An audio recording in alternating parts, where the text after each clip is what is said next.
When Hitler first came to power, he was weak and he was mocked. Germans were waiting for these, publications with these mocking portrayals of Hitler, who was seen to look buffoonish and silly. So what he basically did was to deflect this criticism. He called them liars. He said that they were spreading lies about him. So he found a way to bypass many of those mainstream arbiters of news and culture. And he did so through rallies. He did so through radio. He did so by, mobilizing support by his supporters. I have a background in knowing about Nazi Germany.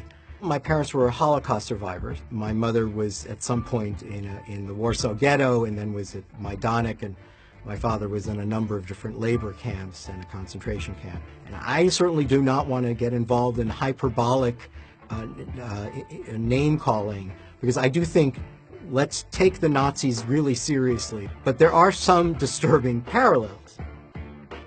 Lügenpresse, which roughly is translated into the word lying press, it's really 150 years old. It's from actually mid-19th century, but it gets really picked up during Nazi Germany. So to have a president constantly undermining the free press by calling it fake news is, again, too destructive to the whole democratic experiment.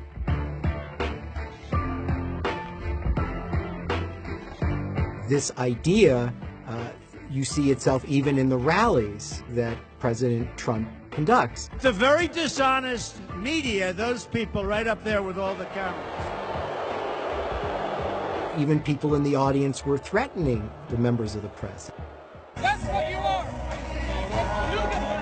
Lügenpresse! It's very scary to think that we live in a time where truth is under such assault. And by the way, some of the media is terrific, but most of it, 70%, 75%, is absolute dishonest, absolute scum. Well, if I was speaking to President Trump, I would say that the judgment of history can be harsh. And I wouldn't want this administration to be remembered as the one that closed our society down and made us anti-democratic and against the press and just small, being unable to hear differences of opinion. And that's really the danger that we're seeing.